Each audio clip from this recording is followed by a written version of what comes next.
Imagine você abrir a porta da sua casa, o seu lugar seguro, para acolher quem diz estar na lama. Você oferece a sua mesa, a sua roupa limpa e a sua confiança cega. Agora, imagine descobrir que enquanto você suava para sustentar essa coitada, ela estava transformando o seu lar num motel barato com seu próprio marido. Queridos e queridas, sejam bem-vindos a Fins de Casamento. Hoje nós temos mais um daqueles relatos que nos fazem colocar a pulga atrás da orelha quando nós pensamos duas vezes em confiar em alguém para colocar alguém dentro do nosso lar.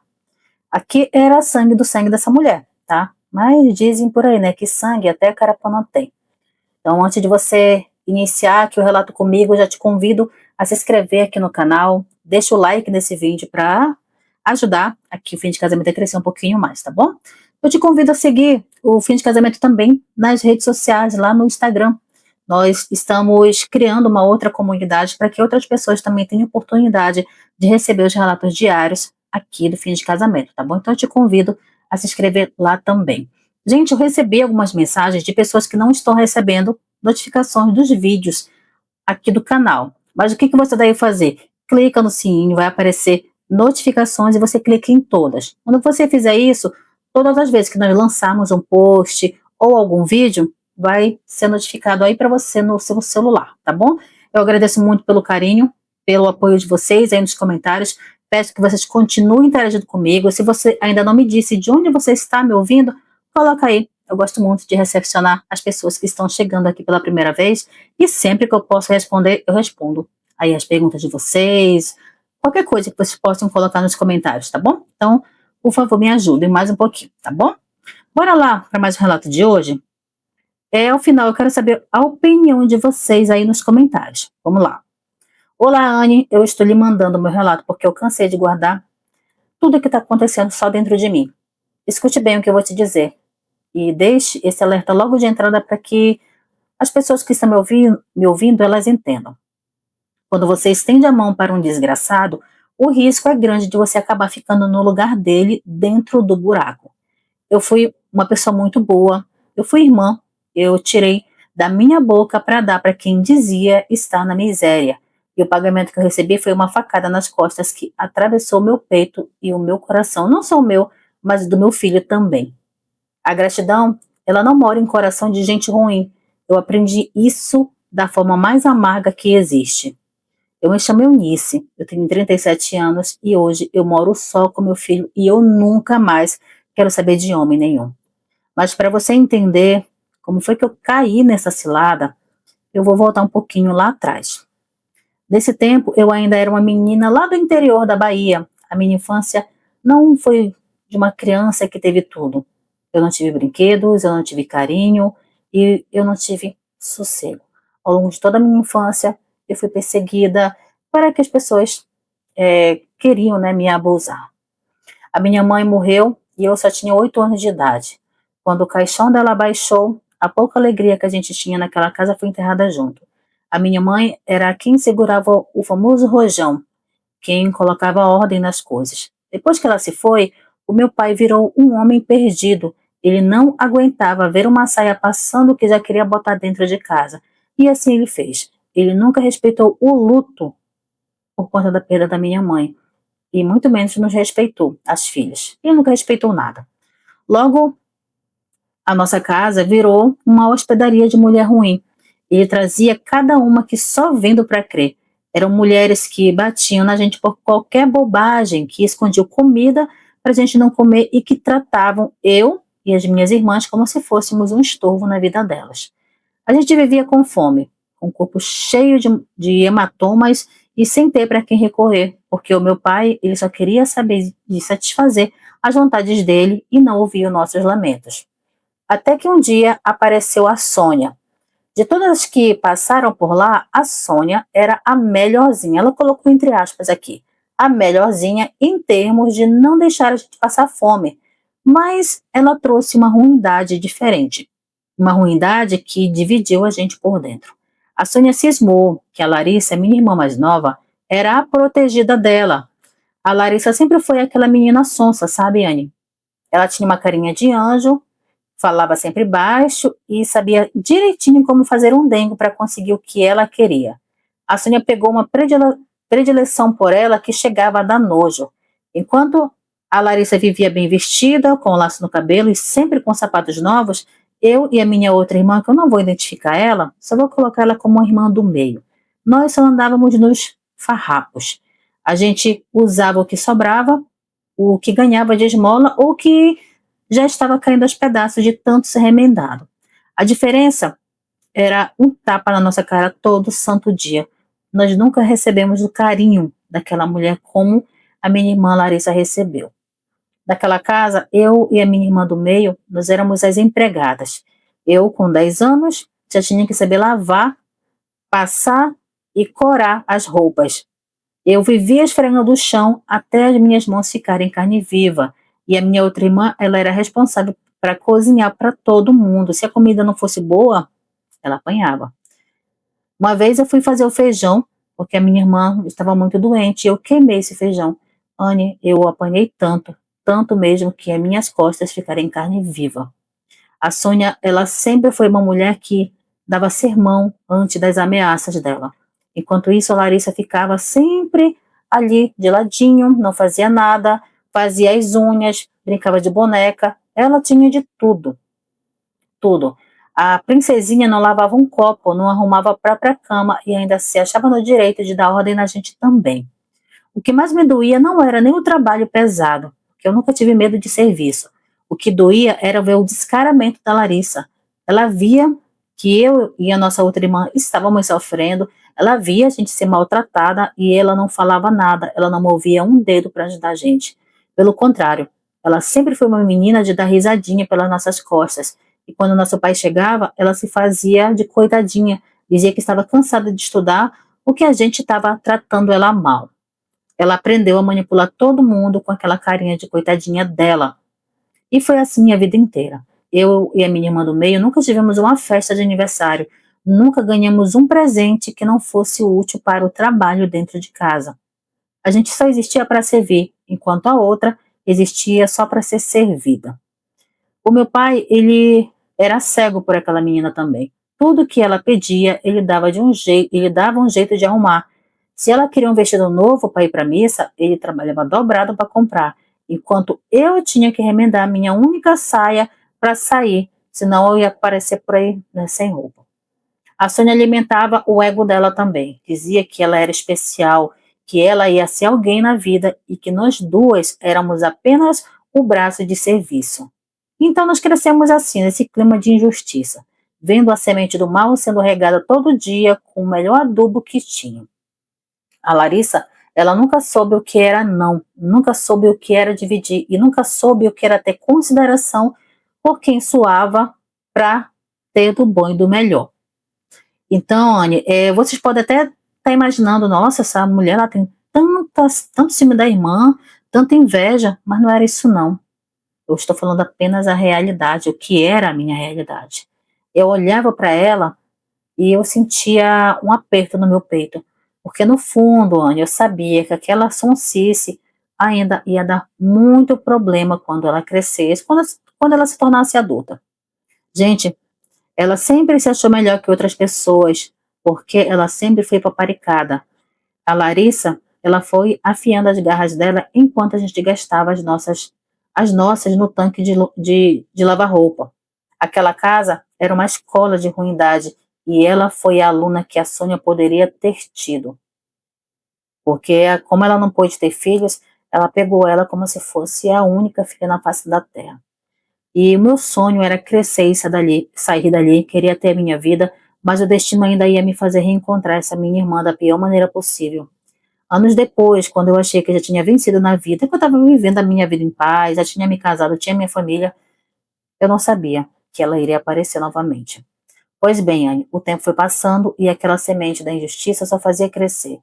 Quando eu e a minha irmã do meio fizemos 15 anos, não teve nenhum Deus me ajude, nem eu, que bom, parabéns, não teve nada disso. Nós passamos o dia trabalhando, como qualquer outro. O nosso presente de aniversário era, pega aqui esse tanque de roupa suja, vá lavar. Era isso que a gente recebia. Eu nunca recebi um presente, nunca ganhei uma boneca, uma roupa nova. Mas quando chegou a vez da Larissa fazer 15 anos, a bonequinha da casa, ela parecia que ia ter um casamento real naquele fim de mundo que a gente morava. A Sônia botou na cabeça que ela tinha que ter o melhor baile de debutante do mundo e que todo mundo iria invejar ela por ter o melhor vestido, por ter a melhor festa. E meu pai, besta que sou ele, entrou na onda dela. O que eu vou te contar agora é para você ver como a ruindade daquela desgraçada já vinha desde fábrica. Bem polidinha por fora, mas podre por dentro. Para aquela festa acontecer, aos 15 anos da Larissa, o meu pai se acabou de trabalhar. Ele não era mais um homem moço, mas começou a pegar o dobro no serviço dele. Trabalhava de domingo a domingo, no sol quente, sem descanso. E como o dinheiro não dava, ele fez o que qualquer homem desesperado faz para agradar a mulher e a filha preferida. Ele se meteu com agiotas, pegou dinheiro emprestado com gente ruim, assinou papel e tudo e se comprometeu que ia pagar. Então, até as nossas economias ele ofereceu em troca ali para que eles dessem mais dinheiro para ele. E ele comprou metros e metros de tecido caro, renda, brilho, encomendou um bolo de 3 andares e contratou um som daqueles que faz a janela tremer naquela época. E enquanto a festa toda era montada, eu e a minha irmã estávamos trabalhando feito 2 jumentas de carga. A gente teve que limpar todo o salão onde ia ser a festa ao longo do dia inteiro. Carregamos as cadeiras, as mesas, arrumamos tudo, tudo e ainda fomos ajudar para fazer a comida da festa e dos salgadinhos. E a Larissa, ela estava no bem bom, estava na casa da vizinha fazendo unha, cabelo, sendo paparicada como se ela fosse uma rainha. Ela não moveu uma palha para ajudar no aniversário dela. Olha, ela olhava para a gente como se ela fosse superior, como se a gente não passasse de lixo debaixo do pé dela. Eu via meu pai chegando em casa todos os dias moído de tanto trabalhar, mas ela não sabia nem oferecer um copo de água para o nosso pai. No dia do baile, do aniversário dela, praticamente todo o bairro foi convidado. E todo mundo elogiou o luxo da festa. O som estava no último volume. Era uma festa muito bonita. Meu pai e a minha madrasta estavam orgulhosos porque estava tudo perfeito do jeito que eles sonharam para ela. A Sônia, ela estava radiante, achando que tinha vencido a vida por dar aquela festa para ela. O bolo, tudo estava muito perfeito. Só que teve uma coisa. Cada centavo suado do meu pai estava ali. Todo. Eles fizeram muitas dívidas para ter esse aniversário. Só que eles receberam um balde de água fria. Quando chegou a hora da entrada, ali da hora da valsa, nada da Larissa aparecer. A Sônia correu no quarto, verificou e ela nem sinal. Quando a gente conseguiu entrar no quarto onde ela deveria estar, estava tudo vazio. As janelas estavam abertas e o vestido que eles tinham mandado fazer estava lá, jogado no chão todo amarrotado. Ela fugiu. Ela tinha um namorado que ninguém nunca viu a cara, um sujeito que ela mantinha escondido enquanto fazia a cena de boa menina dentro de casa. Ela esperou meu pai gastar até o que não tinha, esperou a festa estar toda montada para fugir no dia do aniversário dela. E agora imagine o vexame. O povo ali na sala, todo mundo daquele bafafá, naquelas fofocas, e meu pai e a minha madrasta desesperadas. Nesse dia que ela fez isso, que ela fugiu, eu achei que meu pai fosse infartar na frente de todo mundo. Ele caçou essa menina de cabo a rabo no nosso bairro. Ele saiu procurando pela rua, gritando o nome dela, enquanto todo mundo ia embora de fininho, levando as coisas, e eles ali atrás dela. A Sônia entrou em desespero, chorava muito, parecia que ela estava perdendo a filha dela que ela tinha acabado de parir. E também, né, chorava pela vergonha que eles passaram, por conta do prejuízo que eles iam ter que encarar. A Larissa, ela não teve um pingo de consideração pelos meus pais. Ela não pensou no suor do meu pai, não pensou nas dívidas com os agiotas, não pensou em nada. Ela só queria o prazer dela e o resto que explodisse. E o prejuízo foi enorme. O meu pai passou anos pagando aquela festa que não aconteceu. Os agiotas batiam na porta quase todo dia, sempre ameaçando, cobrando juros sobre juros. A gente passou privação de muita coisa, principalmente de comida, por conta das dívidas que meu pai tinha que pagar. E a Larissa, ela jogou tudo no lixo. A decepção, ele matou meu pai aos poucos. Ele nunca mais foi o mesmo depois daquela noite. O que ele tinha, aquela sensação de ter a filha predileta, de ter orgulho dela, aquele brilho que dá no olho, ele se apagou. E ele proibiu qualquer um de falar o nome dela dentro de casa. Para ele, ela tinha morrido naquela noite. A Sônia, que tanto defendeu a princesinha, virou uma amargura só. Até hoje, ela diz, para quem quiser ouvir, que ela só tem duas enteadas, eu e a minha outra irmã. A outra nunca existiu, foi um erro. E a Larissa sumiu e a gente só tinha notícias dela de vez em quando, e nunca era uma coisa boa. Eu soube que ela vivia numa miséria de dar dó, que o tal namorado era um traste que não queria saber de trabalho. Mas quem é que ia ter pena? Ela escolheu o buraco e pulou lá dentro por vontade própria. E com tudo isso, ela levou a dignidade do meu pai, a toda o amor da Sônia. Então, eu segui minha vida. Sabe, Anny, eu não queria ter esse tipo de lembrança amarga comigo. Eu pensava sempre, se ela fez isso com o próprio pai, que deu tudo para ela, e com a madrasta, imagine o que ela não faria comigo ou com outras pessoas. Eu devia, né, ter continuado guardando esse pensamento comigo para sempre. Mas a gente tem uma mania muito feia de achar que as pessoas elas mudam, que o sofrimento corrige caráter. Gente, eu vou dizer uma coisa para vocês, isso é uma doce ilusão.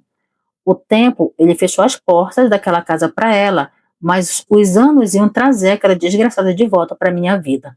E o pior é que ela voltou com o mesmo papel de sempre, o de coitadinha, de vítima do mundo, de mulher sofrida que só precisava de uma chance.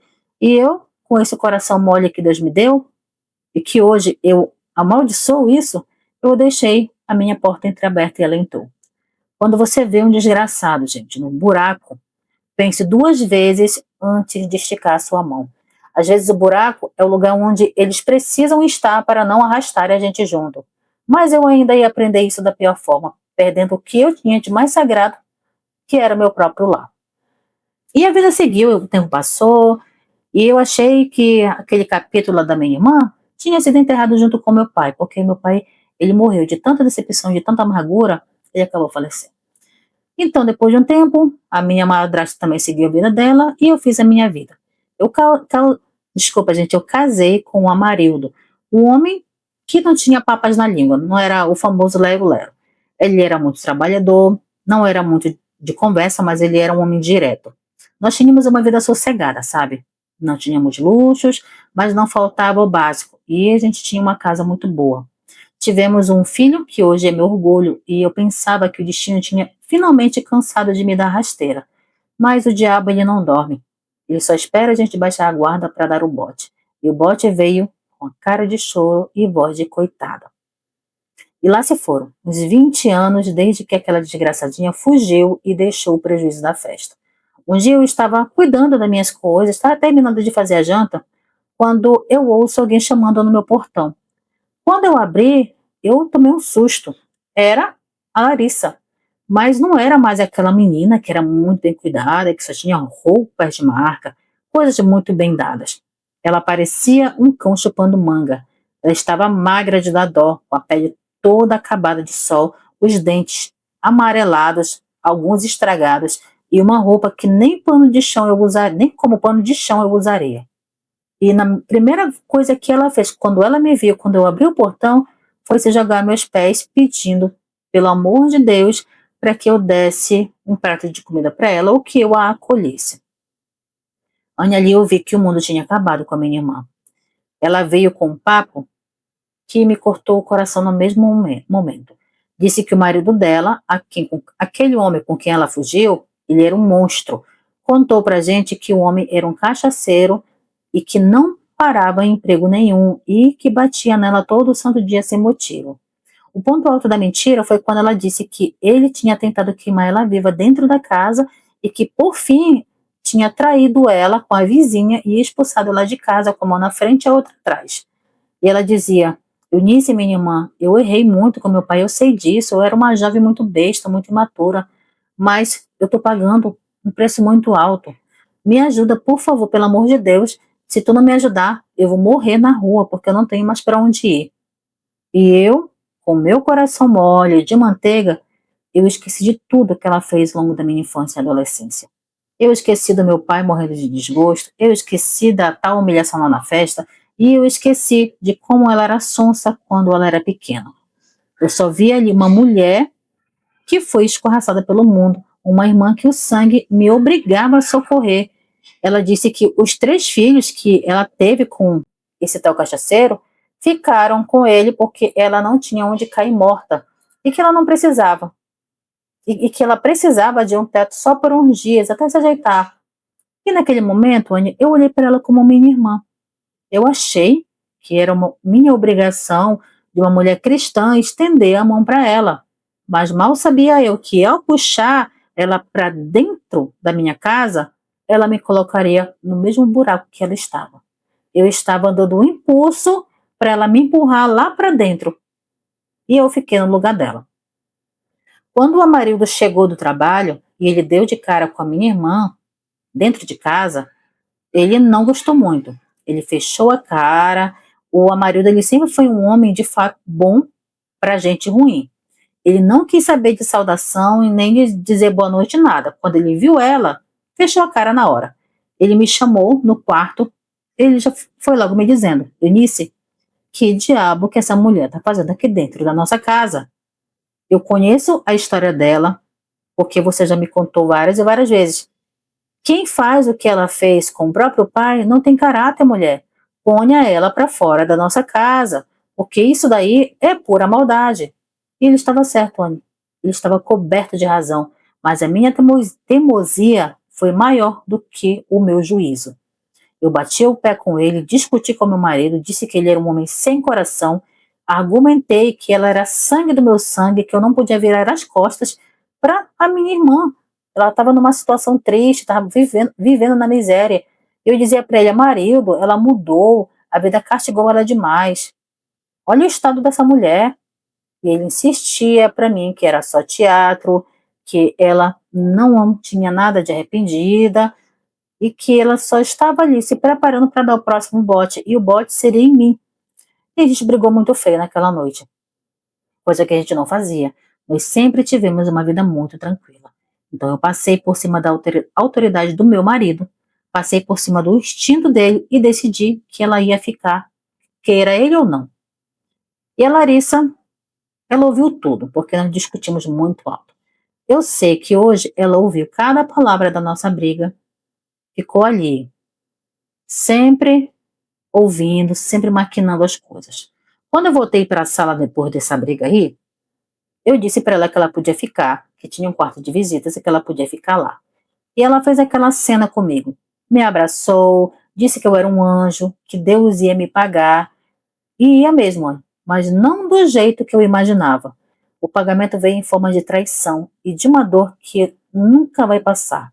Ela se instalou na minha casa, como que não quer nada. Começou a lavar louça, varrer aqui, limpar ali, mas sempre arquitetando as coisas. Nos primeiros dias, ela era presteza em pessoa, fazia tudo para agradar o marido, fazia café para ele, ficava ouvindo as histórias dele, sempre preocupada com os afazeres da casa. Às vezes eu até chamava a atenção dela: não, não precisa você fazer, deixa aí que eu faço depois. Mas não, ela sempre se mostrou prestativa. O Amarildo, que de início não queria ela lá, foi amolecendo o coração dele. Ele via ela ali sempre solícita, sempre concordando com tudo que ele dizia, e começou a achar que talvez eu tivesse razão, que a mulher tinha mudado mesmo. Mas era tudo um plano. Cada gesto dela era calculado. Ela não queria um teto, ela queria a minha vida. Ela olhava para a minha vida e sentia o mesmo ódio que sentia quando a Sônia dava um sapato novo para ela e não para mim. A diferença era que agora ela não tinha a Sônia para fazer as vontades dela. Então ela resolveu que ia tomar o que era meu com as próprias mãos. Só que eu só descobri tudo isso muito tempo depois mesmo, porque a, a história que eu descobri do marido dela era tudo mentira, não era nada daquilo que ela tinha me contado. Ela pintou um homem completamente diferente. O marido dela, ele era um coitado que trabalhava para sustentar a sem vergonhice dela. E quem traía ele não era o contrário, não. Era ela que traía ele. Ele expulsou ela da casa porque pegou ela na cama com o outro e ficou com os filhos para proteger as crianças da má influência da mãe. Mas para mim, ela contou outra história. Ela se fez de vítima. Ela usou a minha bondade para se infiltrar dentro da minha casa. Quando você estende a mão para um desgraçado sem saber quem ele é de verdade, você está entregando a chave da sua casa para o teu próprio inimigo. Porque a gente costuma dizer que o que os olhos veem e o coração não sente, mas o destino dá um jeito de esfregar a sujeira na nossa cara quando a gente menos espera. Então tome muito cuidado. E a Larissa, ela já estava encostada na minha casa havia 3 anos. Não trabalhava, não procurava estudar, não procurava nada, ela só ficou ali. Ela achava que fazendo uma coisinha aqui, arrumando uma coisinha ali, fazendo uma comida de vez em quando, pagaria a estadia dela na minha casa. Então, depois que passou esses 3 anos dela debaixo do meu teto, o Amarildo, que no começo não queria ver ela ali nem pintada de ouro, já andava com ela ali um mela-mela danado. E eu, cega por essa tal caridade, eu achava que era só amizade, que ele tinha aprendido a aceitar a coitada por minha causa. Eu sei que vocês vão me chamar de uma mulher muito lesa. E eu realmente, eu confesso que eu fui. Eu era a última a saber do que todo mundo já estava desconfiando. E o caldo entornou quando, numa tarde, eu precisei sair no centro para resolver algumas coisas, e meu filho, que na época já era um rapaz, muito esperto, ele tinha ido para a escola, mas ele tinha voltado cedo e ninguém viu que horas ele entrou em casa. O marido disse que ia chegar mais cedo porque estava com muita dor de cabeça. E tudo bem, eu nem cheguei a contar para ele que o menino estava em casa. E eu fiquei toda preocupada. Antes de sair, eu até fiz um chá de erva cidreira e deixei em cima da mesa para que ele tomasse quando ele chegasse do trabalho. E eu saí de casa tranquila. Eu estava achando que meu marido estava descansando e a minha irmã estava cuidando da vida dela, então não liguei. O meu filho, ele chegou, arrumou as coisinhas dele e ficou lá quietinho no canto dele. E ele começou a ouvir um barulho estranho vindo do quarto de visitas, que era onde a Larissa dormia. No começo, ele achou que ela estava passando mal, mas o barulho foi aumentando, uma risadinha aqui, um sussurro ali. E meu filho, que ele já era um adolescente, ele não era uma criança inocente. Ele começou a ficar nervoso. E ele foi saindo devagarzinho do quarto. Quando ele chegou no corredor, ele ouviu que o ruído era de dentro do quarto da tia dele. Quando ele chegou perto da porta, ela estava entreaberta. Estava ali só um pouquinho no trinco. Ele empurrou e ele viu o pai dele em cima da cama dela. Estavam ali os dois atracados aos beijos, em posição que não deixava dúvida nenhuma do que estava acontecendo. Era pura safadeza. O choque foi tão grande que meu filho, ele nem soube o que fazer. O Amarildo pulou da cama quando viu ele, e ele tentando vestir as calças nas pressas, todo atrapalhado. A Larissa, aquela desgramada, nem se cobriu direito, ela ficou lá, olhando cinicamente para o meu filho, como se ela estivesse desafiando o próprio sobrinho. O meu filho, na mesma hora, o que ele sentia de amor pelo pai dele, ele sentiu ódio. Ele gritou em cima do pai: seu infeliz, você não tem vergonha na cara de fazer isso com a minha mãe dentro da casa dela? O Amarildo tentou vir com conversa mole pro lado do meu filho, disse que não era o que ele estava pensando, que foi só um momento de fraqueza, que homens, acontece isso de vez em quando, mas o meu filho, ele não quis saber. Disse que ia contar tudo para mim assim que eu colocasse o pé dentro de casa. E foi uma confusão enorme. Meu filho ameaçou bater no próprio pai, porque por mais que ele fosse adolescente, ele tinha uma estatura bem alta. E ele disse que ele não valia nem o que o chão pisava, nem o chão que ele pisava. O Amarildo, ele ficou com muito medo do filho. Traidor, ele é um bicho covarde por natureza. Ele sabia que se eu soubesse, o pau ia quebrar de verdade dentro daquela casa. Enquanto meu menino, depois que ele viu tudo, ele correu para o quarto dele, se trancou e ficou lá. Eles ficaram tentando fazer a cabeça dele de tudo quanto é jeito. E ele falou, gritando, que assim que eu chegasse, eu iria saber toda a verdade, que se eles não contassem, ele iria contar. E eu cheguei em casa, já era quase noitinha. Eu encontrei meu filho de cara fechada na sala, com o rosto todo inchado de tanto chorar. Mas ele não me disse nada na hora. Ficou me observando. E eu, meu filho, o que está acontecendo? A Larissa e o Amarildo nem foram jantar nessa noite. Eu fiquei, o que está acontecendo nessa casa? Aconteceu alguma coisa que ninguém quer me contar? E eu fui dormir achando que o clima estava pesado por conta de alguma briga de família, de o meu filho ter feito alguma coisa errada e o pai ter chamado a atenção dele, mas não era nada, ninguém me falava nada. No outro dia de manhã, eu fiz o café e ninguém apareceu. Eu bati no quarto da Larissa, chamei o Amarildo e nada. Porque assim, eu fiz o café e como estava faltando algumas coisinhas, eu fui no mercado para comprar pão, outras coisas para o nosso café da manhã. E eu chamei todo mundo. Quando eu voltei, não tinha ninguém. Depois que eu voltei no nosso quarto, eu vi o guarda-roupa do Amarildo escancarado. Não tinha uma roupa, nenhuma peça de roupa lá dentro. Eles aproveitaram que eu tinha saído e fugiram. A princípio eu não entendi nada. Depois que eu fui nos quartos e não vi mais ninguém, eu voltei para a cozinha e quando eu fui deixar o pão que eu tinha comprado, eu vi um papel todo rabiscado, como se fosse uma carta. E eu peguei aquilo e eu comecei a ler. Anne, toda vez que eu lembro dessa cena, dessa situação da carta, me dá um certo nojo.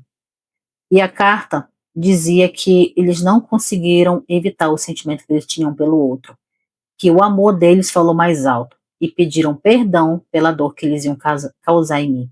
E o perdão, quem quer perdão não faz o tipo de coisa que eles fizeram.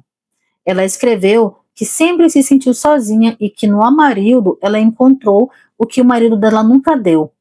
E o Amarildo assinou embaixo dizendo que ia ser feliz e que esperava que eu entendesse. Eu li tudo aquilo e quanto mais eu lia, parecia que meu coração estava parando de bater. E eu só caí. Do jeito que eu estava segurando aquela carta, eu caí no chão. Eu não consegui chorar de imediato. Foi quando meu filho veio, ele me viu caído no chão e ele começou a chorar. Quando ele viu o que estava escrito na carta, ele contou o que ele tinha visto no dia anterior. E ali eu entendi que a traição não era uma coisa só de ontem, que tinha acontecido no dia anterior. Eles estavam se pegando desde o primeiro mês que ela entrou na minha casa. 3 anos, Anne. 3 anos de deboche, de risadinha pelas minhas costas, enquanto eu lavava a cueca e a calcinha dela. A cueca dele e a calcinha dela. E o que eu disse lá no início do meu relato é a mais pura verdade. Eu estendi a mão para tirar aquela infeliz da lama e ela usou a mesma mão para me puxar para dentro do buraco e fugir com o meu marido. A gratidão dela foi roubar o meu lar. E penso no baque, Anne, quando o silêncio daquela casa, que estava completamente vazia, bateu em mim, parecia que eu tinha levado uma bofetada de mão aberta de um gigante. Eu fiquei ali sentada no chão da cozinha, com aquele papel imundo na minha mão, sem conseguir soltar um pio. E as horas se passavam e eu nem sentia o tempo passar. E só passava na minha cabeça 3 anos. 3 anos em que eu vivi um teatro dentro da minha própria casa. Cada prato de comida que eu servi, cada risada que a gente deu, tudo, tudo. Cada vez que eu defendi ela das desconfianças do meu marido, tudo era uma mentira lavada. Eles estavam fingindo pelas minhas costas. Eles me olhavam na cara todo santo dia, sabendo da sujeira que eles faziam quando eu não estava presente. O meu filho foi que me tirou daquele transe, porque é tanta coisa, quando a gente descobre uma traição, parece que o mundo ele para.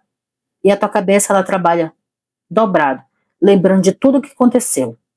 E o meu filho, ele me tirou ele do chão, me apelou para que eu abraçasse ele, e ele disse para mim: mãe, levanta desse chão.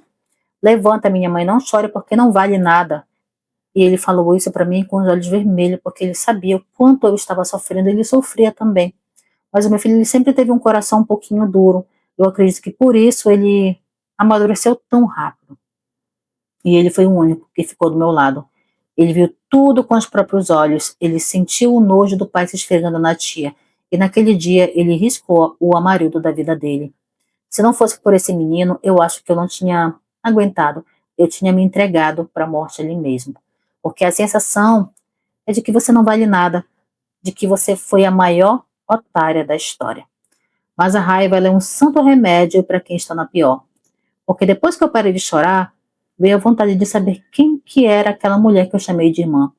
Eu comecei a remexer todo o passado dela. Fui aonde ela morava, comecei a falar com gente que conhecia ela.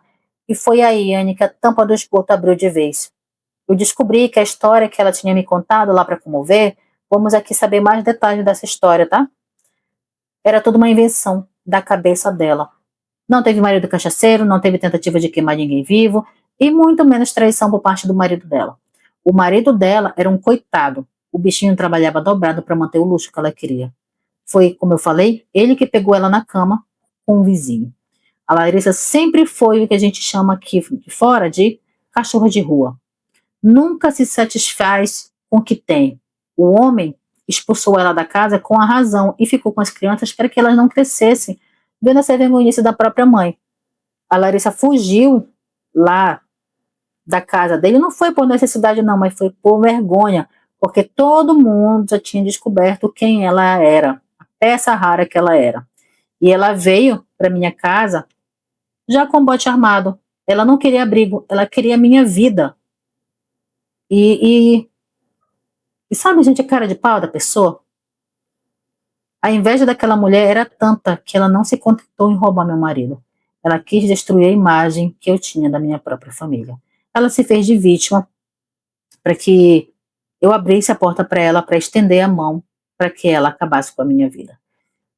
Ai, gente do céu. O marido também não fica atrás, eu nunca defendi ele. Eu sei que ele não fica atrás da ruindade dela.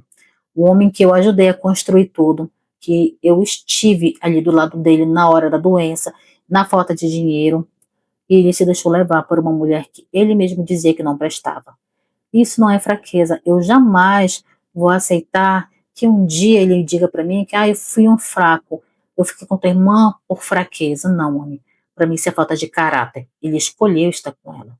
Ele foi conivente com cada mentira dela. Ele via eu cuidando dela como se ela fosse uma filha e ainda assim tinha coragem de deitar comigo e depois deitar com ela ou vice-versa. Então, é uma podridão que a gente não consegue nem imaginar que existia no ser humano. Eles fugiram como dois ratos, achando que iam ser felizes na imundície deles. Nos dias que se seguiram, eu e meu filho viramos a casa do avesso. Eu queimei cada roupa que ele deixou. Tudo que ele deixou para trás, que era dele, eu joguei fora. Até o colchão que a gente dormia, eu queimei. Eu lavei toda a minha casa, do teto ao chão, com água sanitária, tirando tudo, tudo cheiro, tudo que podia ser deles ainda ali dentro. Cada coisa que eu jogava no lixo era um pouco de peso que saía das minhas costas. O meu filho, ele não me deixou cair. Ele assumiu o serviço pesado, ia para o mercado, resolvia as contas para mim e dizia: a senhora é muita areia para o caminhãozinho daquele desgraçado, mãe. Não deixe eles te matarem. Meu filho sempre teve razão. Quem constrói felicidade em cima de lágrima dos outros não tem base.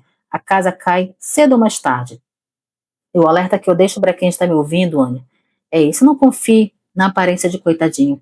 Tem gente que se faz de vítima só para encontrar a brecha na sua armadura. Eu fui boa demais. Eu fui irmã demais. Eu acabei ficando no lugar dela, no buraco dela.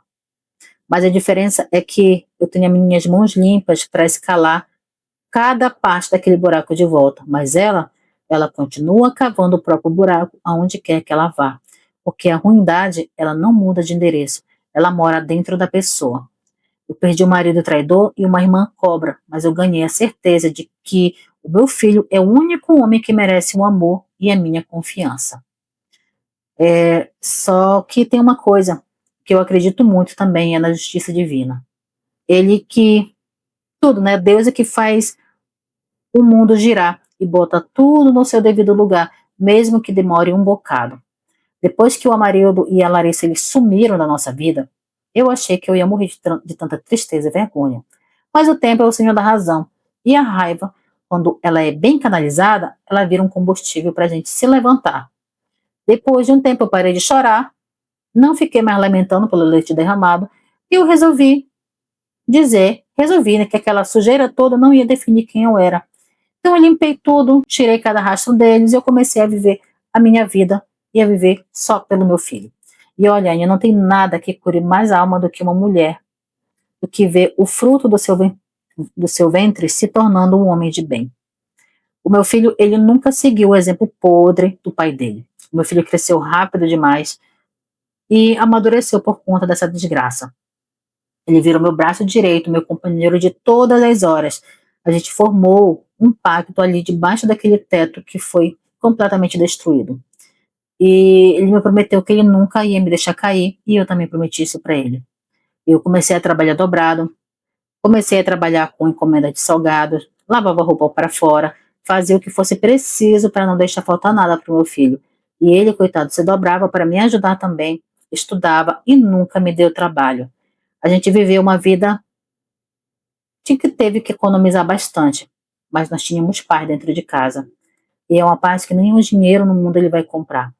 O silêncio da minha casa hoje é um silêncio bom, porque nós mandamos para fora duas serpentes que não faziam nada de bom pela gente. Depois de um tempo, alguns meses se passaram e nós recebemos algumas notícias dos dois. Eu fico até hoje pensando, né, como é que as notícias elas correm atrás da gente sem a gente querer encontrar elas. O bairro que a gente morava, ele é um ovo. E quem tem boca não fica calado. De vez em quando chegava uma ou outra fofoca sobre a vida do casal Diamantes lá. Eu soube que eles foram morar num bairro lá bem distante do nosso e eles vivem em pura confusão. E olha, Anny, a justiça de Deus ela tarda, mas não falha. O que eles plantaram na base da mentira, eles começaram a colher na base do ódio. Dizem que a vida deles é um verdadeiro inferno na Terra. Eles tiveram 2 filhos, 2 crianças que vieram ao mundo no meio daquele mangue de desonestidade. E o clima lá é de briga todo santo dia. O povo diz que o Amarildo virou um homem acabado. E antes, quando ele casava comigo, ele era casado comigo, ele era um homem viçoso, muito bem cuidado, só vivia bem vestido. O meu marido nunca andou com nenhuma roupa suja na rua. Sempre foi um homem muito bem cuidado. Mas ele perdeu tudo. Aquela pose de homem trabalhador dele, tudo se esvaiu. Ele vive agora maltrapilho, com os olhos fundos, porque com certeza não consegue dormir de tanta dívida que ela deve fazer para ele. E ela continua a mesma coisa, só que mais piorada. Como ela não tem mais a Sônia, a madrasta, e nem a mim para sustentar os luxos dela, ela desconta toda a frustração nele, em cima dele. O grande amor que eles escreveram na carta o tempo de acabar, durou somente até acabar o dinheiro e a mordomia. Depois que acabou o dinheiro, mano, a realidade foi só miséria. Então, quem trai uma vez, vai trair sempre. E só que isso daí não me pertence mais, né? O Amarildo sabe do que ela é capaz e ela sabe que ele também é um fraco. Imagine o que é viver com alguém que você não respeita e em quem você não confia nem para ir na esquina comprar um pão. Um não confia no outro. Agora imagina como é que deve ser a vida desses dois, né? Dizem que o pau quebra lá no barraco deles quase toda noite. É gritaria, é prato quebrando, é vizinho chamando a polícia. O Amarildo morre de ciúme da Larissa, porque ele sabe que se ela fez comigo o que ela fez, que era irmã dela, ela faz com qualquer um na rua. E ela joga na cara dele que ele é um fracassado, que não dá o que ela quer, que ela tinha uma vida melhor quando ela era a coitadinha na minha casa. Eles vivem se quebrando, trocando soco e maldição. E os filhos ficam lá, no meio daquela imundícia. E é o que eu digo. O desgraçado que você puxa do buraco sempre vai dar um jeito de cavar um buraco novo para se enterrar. E se você não abrir o olho, ele vai lá e te coloca junto com ele. Eles estão se enterrando vivos um no outro. E sempre que eu ouço essas coisas, Eu não sinto nem alegria nem tristeza. Eu sinto um alívio porque eu não pertenço mais a ele, meu marido não é mais meu marido e eu não sinto ela como minha irmã também. Quando chega a sair notícias do barraco dele, tudo que está acontecendo, eu só vejo pela ótica de um filme de terror que eu não tenho interesse de assistir. E às vezes até peço para que as pessoas elas não tragam esse tipo de informação para mim porque não é do meu interesse. Então, durante um bom tempo, o marido ele achou que ele estava levando um prêmio, mas ele levou para a vida dele, me trocou por um castigo em forma de mulher. A Larissa achou que estava roubando uma vida de rainha, mas ela só conseguiu a lama que sempre morou nela, né? E o tempo passou e eu fui me tornando uma mulher de aço. Eu não deixei mais qualquer um entrar na minha vida. E o alerta que eu deixo também aqui, e continuou mesmo para todo mundo, é que não tenha pena de quem passa fome, de quem está doente. Desculpa, gente, tenha pena de quem passa fome, de quem está doente, mas nunca tenha pena de quem faz de coitadinho para ganhar vantagem em cima de qualquer coisa. A Larissa ela usou uma história triste da vida dela como se fosse uma chave para entrar na minha casa e no meu coração. E no fim ela só queria ver meu tomo, me ver cair. Hoje ela vive a vida que ela merece no meio de brigas e escassez, enquanto eu sigo de cabeça erguida. O meu filho é o meu maior troféu e é a prova viva de que existe sim semente boa quando ela é bem cuidada. O meu filho, ele dá frutos bonitos, mesmo em meio a tudo que aconteceu na nossa vida. Eles achavam que iam ser felizes, né? Acharam que a traição era um começo da vida deles, um romance que ia dar certo. Mas a vida ela não é assim não, Anne. A nossa vida ela não é uma novela. E quem é podre por dentro acaba apodrecendo quem está ao seu redor. E eles se merecem. E que eles fiquem lá se matando um ao outro, enquanto eu sigo aqui vivendo a minha verdade e protegendo meu filho de qualquer sombra que venha daquele lado. E é isso, Anne. Eu estou bem. E eu vou só dizer uma coisinha agora, que eu espero que as pessoas elas entendam. O tempo ele é o melhor professor para tudo, mas ele cobra uma mensalidade muito alta. Meu filho, aquele menino que teve que ver a safadeza do pai com a própria tia, hoje ele já é um homem feito. Ele virou meu esteio, meu braço direito e meu esquerdo também. Se você visse ele hoje, você não diria que é filho daquele traste. Ele herdou a minha força e a honradez que o pai nunca teve. Ele cresceu com um olho atento para tudo, sem deixar ninguém se aproximar de mim com conversa mole. Ele virou meu guarda-costas, o guarda-costas da minha paz. E se tem uma coisa que me dá orgulho nessa vida, é saber que a ruindade do pai não contaminou a alma do meu filho. Enquanto a gente está subindo na nossa vida, eles continuam lá mergulhados na lama. É isso que eles merecem, né? Eles cavaram nisso e é isso que eles vão ficar. Então, mesmo de longe, mesmo sabendo de algumas coisas, uma coisa que eu nunca senti foi falta de nenhum deles. Nenhum deles. E isso eu agradeço muito a meu filho, porque ele abriu meus olhos para muita coisa, principalmente para não sofrer por pessoas que não valem a pena. E só para finalizar, o último fato que aconteceu foi no Natal passado. Aquele que era para ser um dia de sossego, de mim e do meu filho, para que a gente agradecesse por tudo que aconteceu ao longo do nosso ano. Não, aconteceu uma novidade aqui na nossa vida, Anne. Eu estava lá na cozinha terminando de limpar algumas coisas, de arrumar a mesa, quando eu ouço alguém me chamando no portão. Eu pensei que fosse algum vizinho querendo desejar boas festas para mim, para o meu filho, mas quando eu botei meu olho na rua, eu tomei um susto. Era ele, o meu ex-marido. Se você visse o estado daquela criatura, Anne, ficaria triste. O homem estava puro, puro miserê. Ele estava magro, que parecia uma caveira, com o cabelo branco e todo desgrenhado. Estava vestindo uma camisa toda encardida, parecia um pano de chão. Ele estava com aquela calça grande que, por conta da magreza dele, só vivia caindo. E ele veio para querer conversar comigo. Eu disse para ele que não tinha nenhum direito de botar a cara ali na minha casa. Mandei ele embora de lá. E quanto mais eu mandava, mais ele se aproximava ali do portão. E quando eu perguntei para ele o que ele queria mesmo, o que ele queria me falar, ele não aguentou e começou a chorar. Mas não era um choro de homem, não. Era um choro de tristeza, de lamento, de gente frouxa que se arrependeu de tudo que estava acontecendo. Ele começou a falar várias coisas para mim, sabe, papo furado. e disse que a vida com a Larissa era um inferno, que ela era uma maldição que cruzou o caminho dele, contou que a desgraçada traía ele também, que vivia de fuxico com homens na rua e que eles se quebravam no soco quase toda noite. Ele teve a cara de pau de dizer que sentia minha falta, falta do meu filho, falta da nossa casa. Imagine só, Anne, o nível de cinismo. Ele disse, Eunice, me perdoe, eu cometi o maior erro da minha vida. Aquela mulher acabou comigo, ela me sugou até a última gota e hoje eu não tenho mais nada. Me deixa voltar para casa, eu prometo que eu vou ser o homem que você merece. Eu fiquei ali ouvindo, mas eu olhei para ele e eu só falei, olha, eu não tenho raiva de você, nem pena, nem porcaria nenhuma. Eu só sinto um vazio absoluto. E eu não quero mais nada contigo, não adianta você vir aqui chorar essas lágrimas de crocodilo, porque para mim não vale a pena. Olha bem para mim, marido. Você está vendo a nossa casa, que era a nossa casa, ela está limpa porque o lixo saiu dela faz muito tempo. Você escolheu viver da forma como você está vivendo, que é na lama. Você se deitou com a porca da minha irmã. Agora você aprenda a conviver com o cheiro de chiqueiro. Aqui você não entra nem para beber um copo de água.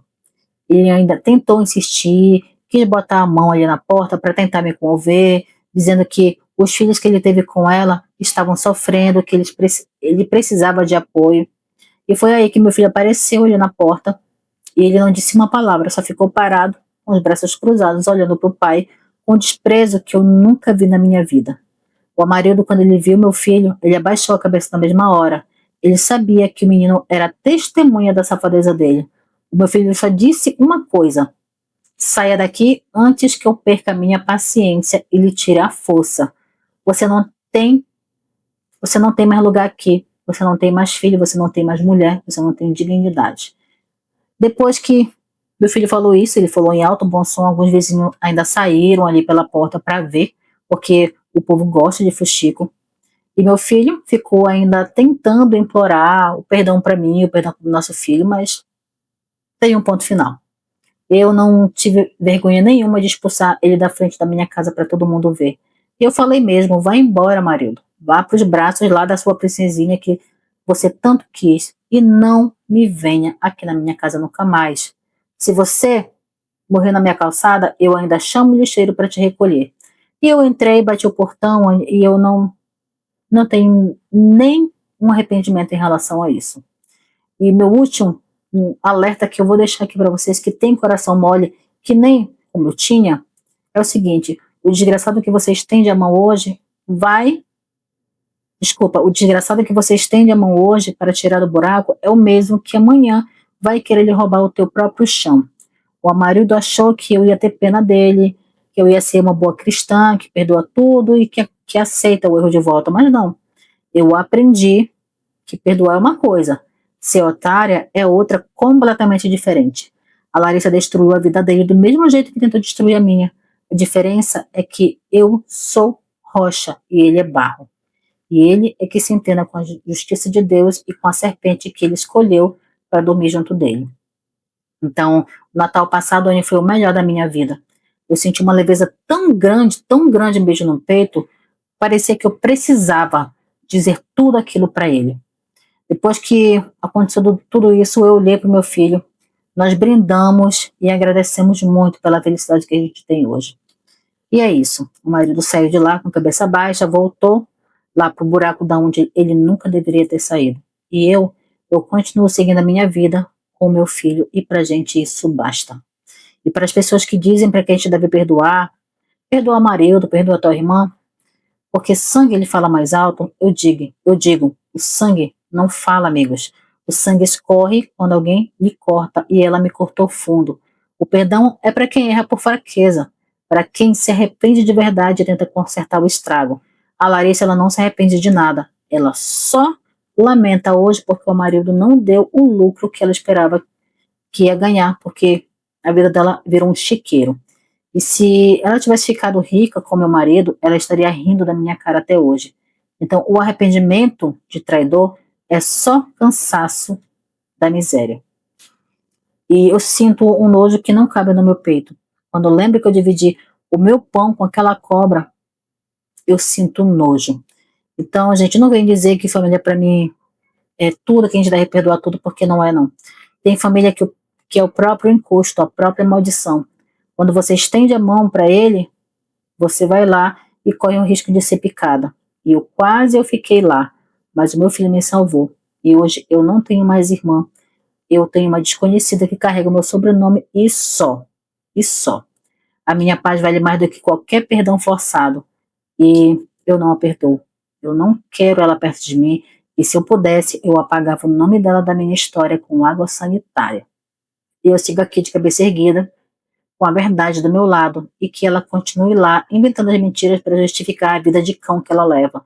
O buraco é o lugar dela, e eu não vou ser a boba que vai estender a mão de novo para ser puxada. O meu braço agora só serve para abraçar quem me ama de verdade, que é o meu próprio filho. Olha, Anne, eu quero encerrar esse meu desabafo. Desculpa, gente. Olá, Anne. Eu quero encerrar esse meu desabafo e agradecendo do fundo do meu coração. Mandar esse relato para o canal não foi fácil, não. A gente fica remoendo a vergonha, sentindo o peso de ter sido feita de otário dentro da própria casa, e o medo do julgamento dos outros, às vezes, cala nossa boca. Mas hoje, depois de botar tudo no papel e ver a minha história saindo de dentro de mim, eu sinto que eu tirei um caminhão das minhas costas. Esse nó que eu carregava na garganta há anos finalmente se desfez. É como se eu tivesse feito uma limpeza geral na minha alma, tirando os restos daquela sujeira que a Larissa e o Amarildo deixaram para trás. Eu quero dizer para todo mundo que está me ouvindo aí do outro lado: tenham coragem. Eu sei que dói, eu sei que a gente se sente pequena quando é traída por quem a gente estendeu a mão, mas contar a verdade é o primeiro passo para a gente se libertar. Não guardem o veneno dos outros dentro de vocês, porque isso apodrece a gente por dentro. Quando a gente coloca para fora, a gente retoma a nossa história. A ajuda que esse canal dá para gente, como eu, que só queria ser ouvida sem julgamento, é algo que não tem preço. Ver que outras pessoas passaram por coisas parecidas faz a gente entender que o erro não foi nosso. A ruindade é de quem trai, não de quem confia. E eu desejo a você, Anne, e a todos que acompanham o canal um ótimo final de ano e que 2026 chegue trazendo discernimento para todos nós. E que a gente aprenda a fechar o portão para todos os lobos que se vestem de cordeiro e que a nossa bondade nunca seja usada como degrau para a gente sem caráter. E que a gente tenha paz, porque depois de tanta decepção e tempestade, o que mais a gente quer é um céu limpo e um coração sossegado. E que o novo ano seja de colheitas boas, de gente de verdade ao nosso lado e de muita força para continuar caminhando. E o alerta continua o mesmo. Vocês viram, né, minha gente, o tanto de alerta que eu deixei aqui. Quando você vê um desgraçado no buraco, olhe bem nos olhos dele antes de esticar o braço. Se for semente de ruindade, deixe lá, que o buraco é o lugar de quem não sabe honrar quem lhe ajuda. E eu continuo seguindo firme com meu filho, a minha cabeça está erguida, e o que passou, passou. E o que ficou foi a lição. Um abraço bem apertado, fique com Deus e que a verdade sempre vença a mentira, custe o que custar. Gente, ela repetiu bastante essa parte de quando você dá a mão do desgraçado, você fica no lugar dele. Ela repetiu isso, gente, porque essa irmã, desde muito jovem, fez muita maldade para ela, tá? E só que a gente tem aquela mania de achar que todo mundo é bom, que todo mundo merece uma segunda chance, mas nem todo mundo merece não, tá? Tem pessoas que nasceram ruins e vão morrer ruins. Tem pessoas que são invejosas e vão permanecer invejosas. Tem pessoas que estão do teu lado e invejam a tua vida, que querem o que é teu. Então, por isso que ela bateu tanto, tanto nessa tecla. Muitos de vocês vão até dizer, nossa, ela repetiu tanto essa parte, né, sem necessidade. Não, para ela foi muito necessário. Então, se ela quis falar sobre isso, é porque é algo que ela quer que a gente veja. Ela quer que a gente acorde, tá? Então, ela fez vários alertas aqui no relato dela que são muito bons para que a gente pense, pondere e que a gente não cometa os mesmos erros. Ela fala que nem todo mundo merece o nosso perdão, que não é porque é família, que é sangue do meu sangue, que merece estar ao meu lado e continuar comendo da minha comida, desfrutando ali da minha casa. Nem todo mundo merece não, tá bom? Vamos lá para a análise aqui do relato dela. É uma análise bem necessária, tá? Eu tenho feito bastante para que a gente entenda tudo o que aconteceu na vida aqui dos nossos depoentes. Então, a história dela não é apenas um relato de traição, é um estudo sobre como a inveja patológica e a manipulação agem dentro do ambiente mais sagrado que nós temos, que é a nossa casa. Tem aqui o estelionato da alma. O que a Eunice viveu foi um estelionato sentimental e familiar. A traição da irmã Larissa não foi um acidente de percurso ou um momento de fraqueza, foi um plano de substituição. Ponto número 1, a identidade roubada. A Larissa não apenas queria o marido da irmã, ela queria a vida da irmã. Na cabeça do invejoso, não basta ele ter algo, ele precisa que você perca o que tem. E ela queria sentar na cadeira da Eunice, ser respeitada como a Eunice e ter a segurança que a Eunice construiu. Outro ponto, a arma de coitadinha. O manipulador sempre escolhe a máscara da vítima. A Larissa usou o passado difícil e mentiras sobre a agressão para desarmar a irmã dela. Ela sabia que a irmã tinha um coração bom e usou essa bondade como uma porta aberta. Outro ponto, sangue como algema. A Eunice se sentiu obrigada a ajudar por ser sangue do mesmo sangue. O abusador conta exatamente com esse sentimento de culpa para se instalar e começar a destruição que ele quer. E o alerta é: não se deixe puxar para o buraco. E fica aqui o aviso para você que está ouvindo e tem um coração mole. Eu tenho um coração mole, muitos de vocês também têm. Mas vamos lá pontuar. Ponto número 1, cuidado com a vítima profissional. Se alguém chega na sua vida contando que todo mundo é ruim, que todos os ex-parceiros foram monstros e que ela é a única santa injustiçada, desconfie, tá? Quem não assume a própria responsabilidade no passado vai repetir o erro no seu presente. Ponto número 2, respeite o faro de quem está ao seu lado. O marido da Eunice, o marido, antes dele ser corrompido, ele avisou para ela. Às vezes, quem está de fora da situação vê o que o nosso laço afetivo nos impede de enxergar. Não ignore os alertas de quem realmente te ama. Ponto 3, caridade tem que ter limite. Não é uma fonte inesgotável. Não deve ser. Ajudar é um ato nobre, mas trazer alguém para morar dentro da sua intimidade é um risco altíssimo. Se você for ajudar, ajude de longe até ter certeza de quem é essa pessoa. Não sacrifique a paz do seu marido e do seu filho em nome de uma caridade cega. Ponto número 4. O perdão ele não é obrigatório. Existe uma pressão social para perdoar e esquecer, mas o perdão sem arrependimento real da outra parte é apenas um convite para novos abusos. Lembra quando eu falo que você sabe que seu marido ele sempre vai te trair, ele sempre vai ser uma pessoa ruim com você, mas você continua perdoando, até que chega uma hora que ele olha para você e diz: você sabia que eu era assim? Você sabia que eu sou um traidor? Você sabia que eu sou ruim? E mesmo assim você me perdoou várias e várias vezes. Então você sabe quem eu sou, então você perdoa porque você quer. Então aceite, porque você sabe quem eu sou. Da mesma forma acontece com isso aqui, ó. A outra parte, ela vê esse perdão como um convite para novos abusos. Então, proteger-se e manter a distância de gente podre não é maldade, é você ter autoestima. Vamos lá, o alerta final. Quando você estende a mão para um desgraçado sem critério, o risco é você acabar ficando no lugar dele, dentro do buraco. Tem gente que não quer sair da lama, gente, vamos entender isso. Que é apenas que você entre nela para que eles se sintam menos sozinhos na própria ruindade deles. E com certeza, sabe? Com certeza isso é verdade. Vamos lá para algumas dicas de sobrevivência emocional. E essas dicas aqui, elas são baseadas na dura lição que a Eunice ela viveu. São coisas que a gente deve guardar e nunca mais esquecer, tá bom? Primeiro, não confie em santo de barro. Não tem aquela velha história, o ditado, santo de barro de casa não faz milagre? Pois é. Gente que chega se fazendo de coitada com uma história que todo mundo é ruim, só ela é vítima, geralmente é quem mais esconde o veneno. O abusador, ele usa a sua pena como uma corda para lhe amarrar.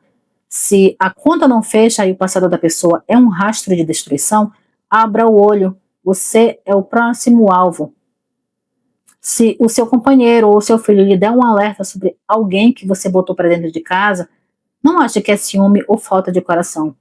Quem está de fora, como eu falei, enxerga o laço de sangue que a gente não consegue enxergar. Se o santo não bateu, ouça a sua voz interna e das pessoas que realmente querem o teu bem. A família é quem respeita e quem soma. Se o seu irmão ou parente é uma pessoa sem caráter, o sangue que corre nas veias não obriga você a ser cúmplice ou vítima. Tem gente que usa o parentesco como licença para roubar sua paz. Corte o mal pela raiz antes que ele crie garras e tome a sua vida. Ajudar quem precisa é uma coisa, entregar a chave da sua intimidade é outra completamente diferente. Você quer ajudar? Dê um prato de comida, indique um emprego, mas não traga o problema para morar debaixo do seu teto. A sua casa é o seu santuário, o lugar de bicho de má índole é do portão para fora e não dentro. Então entenda uma coisa, a Larissa, ela queria o Amarildo. Desculpa gente, a Larissa, ela não queria o Amarildo, ela queria ser a Eunice. O invejoso não se satisfaz ganhando algo, ele só descansa quando vê que você perdeu tudo o que você tinha. Então nunca subestime a capacidade de alguém de destruir o que você construiu só para se sentir por cima por um momento. Então é isso, meus queridos. Eu espero muito, muito mesmo, que vocês tenham entendido que nem sempre a gente deve estender a mão, porque o buraco que aquela pessoa criou para ela é gigantesco. Você não merece estar lá porque você não trilhou um caminho para estar dentro do buraco. Então, fique de olhos bem abertos, tá bom? E lembre-se, a sua dignidade não está à venda e a sua paz não pode ter hóspedes, principalmente hóspedes como a da nossa querida Larissa, tá bom? Então, agradecemos muito por vocês terem estado aqui até o final desse relato, pela audiência de vocês. Coloque aí nos comentários se vocês já sentiram pessoas idênticas a Larissa na sua vida. Quais atitudes você tomou? Coloque aí nos comentários para que as pessoas leiam e entendam melhor o que foi este relato aqui. Ok? Então, um beijo no coração de vocês. Se vocês têm um relato para compartilhar conosco, é só mandar um WhatsApp ou mandar um e-mail. Nós estaremos aqui para recebê-los e para orientá-los sem julgamento algum. Tá bom, meus amores? Um beijo no coração de todos. Vejo vocês agora nos comentários e também nos próximos relatos. Um beijão.